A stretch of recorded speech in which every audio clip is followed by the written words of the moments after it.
You've heard of Newton's third law. For every action, there's an equal and opposite reaction. You've heard of Murphy's law. Whatever can go wrong will go wrong. You've probably even heard of Parkinson's law, that work expands to fill the time available. But have you heard of Daniel's third law of spacemaking? A simple but life-changing set of practices to help you slow down and make space in the clutter and busyness of life.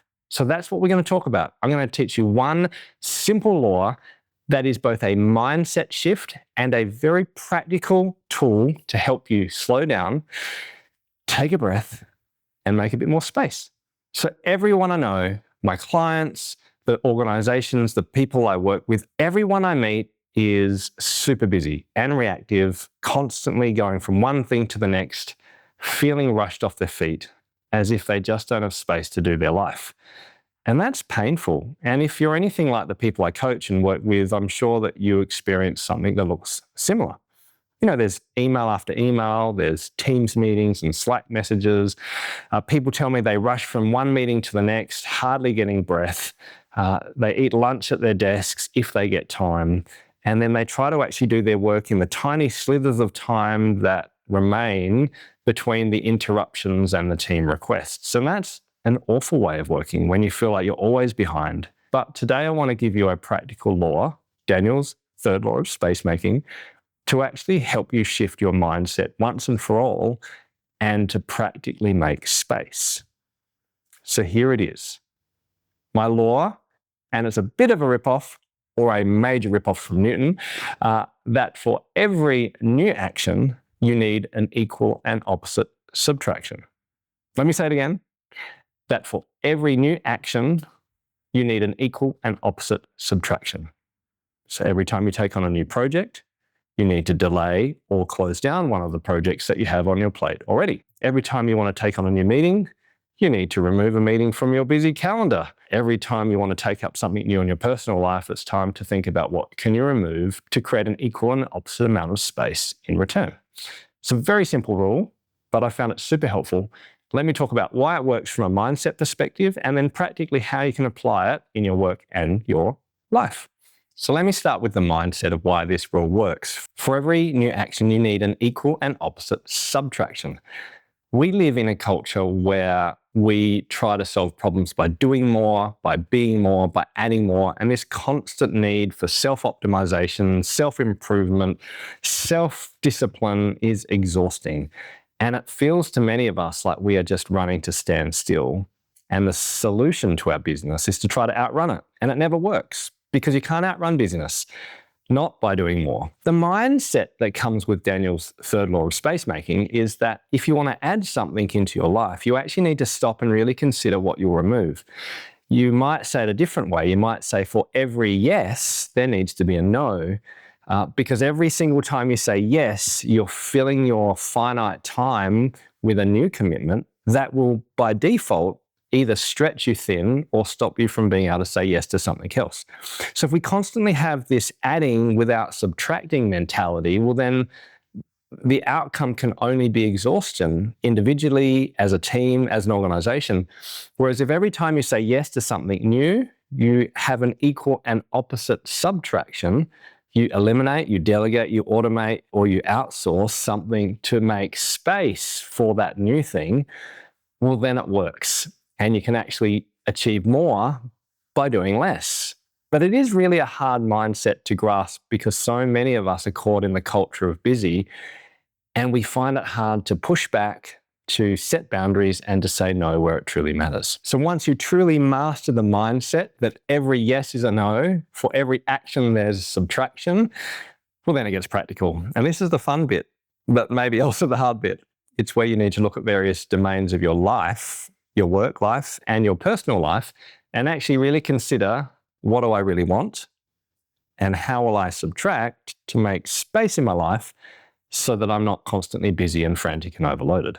Let me give you 5 examples of how I see it working in my clients and in my own life, and then you can take the principle and apply it in creative ways yourself. So the first application of Daniel's third law of spacemaking is about decluttering your home in a very practical way. We just accumulate so much stuff. I would hate to move house. because when I do, I'll realize just how much I have to get rid of. But eventually, if you keep accumulating, if you keep saying yes, but not no, well, you'll have full cupboards, you'll have a full wardrobe, a full kitchen, a full house. So what if for every new purchase, there was an equal and opposite subtraction? I know that doesn't rhyme anymore, but you get the point.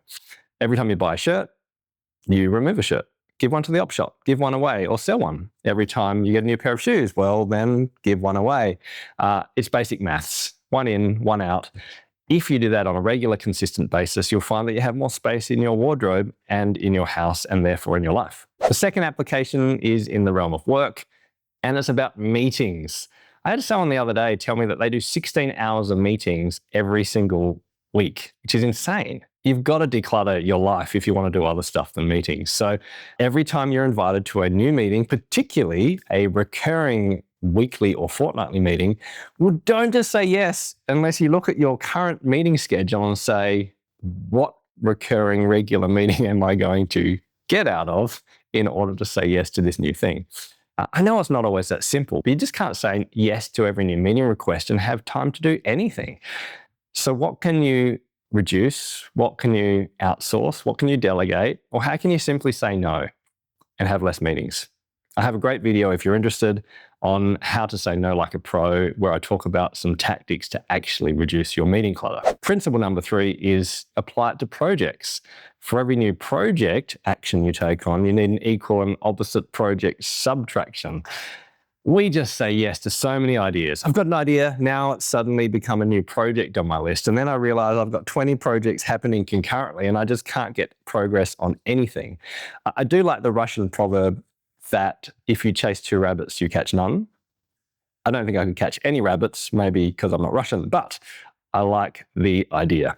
If you're chasing 20 projects, you'll catch none. And the research is really clear. Organizations that try to chase 10 or 15 major projects at the same time achieve none, whereas those who only attempt 1 or 2 major projects achieve 1 or 2 with excellence. It applies in every area of work. If you want to achieve more and truly achieve things with excellence, we need to commit to fewer things and be much more careful with what we say yes to from a project perspective, and then make sure we subtract or close or finish projects that we're currently doing before we say yes to the next thing. If only we did that, our lives would be so much better. Principle 4 is back in the realm of life, and it's hobbies. It's easy to take up so many interests, and I love the fact that I and others are so curious. You know, I could take up coding, I could learn chess, do board games, go fishing, learn to skydive. But eventually it becomes exhausting if we just have so many things and we're stretched thin. So what might it look like to find 1 or 2 hobbies or interests that you really love and to deliberately practice them, to gain expertise, to build friendships and a community around those 1 or 2 things, rather than feel like you just dabble in everything and don't achieve much at all. And the 5th and final habit is in the realm of digital clutter. And there's so much that we can gain by unplugging and removing and simplifying the extra digital exhaustion and inputs that are coming our way. You know, if it's work, have 1 or 2 channels of communication, not 7. If it's in life, get rid of as many social media apps as possible. Remove some of your subscriptions. Simplify your email structures. Get rid of apps and notifications. I'm not anti-tech, but I do think that if you want to truly live a meaningful, rich and space-filled life, we need to be very considered about what tech we take on and what tech we subtract. So that's it. Daniel's 3rd law of spacemaking. For every new action, you need an equal and opposite subtraction. I think the challenge is that we feel guilty when we say no. We struggle to set boundaries on our time. We get hyperactive and excited about that yes, and then we suffer the consequences later because our future self wasn't consulted before the current self said yes. So there's lots of barriers internally that stop us from saying no. If you're interested, I have a free ebook and audiobook, How to Say No for a Greater Yes, which is really a practical framework. I call it the Reset Framework to help shape your story, the story you tell yourself that stops you from being able to say no, how to understand and reshape your emotions around setting boundaries, and how to create new tactics to say no like a pro. If you're interested, grab the free audiobook and ebook as an extra resource to support this video at spacemakers.au/no. So I don't know if in 1,000 years' time, people will be talking about Isaac Newton and Murphy's Law and Daniel's spacemaking principle. I suspect not, unless this video goes viral, and you could help me with that. But very seriously, it's a very practical law. For every new action that you take on, you need an equal and opposite subtraction. What is one way you could apply this in your life this week? Seriously, what is one area of work or life where you could say, okay, if I'm going to say yes to this, I'm going to say no to that. If I'm going to take on a new action, I need to be very serious about the equal and opposite subtraction. I would love to see in the comments what it is that you're going to subtract. That'll help me learn, and it'll help others too. But until next time, make space.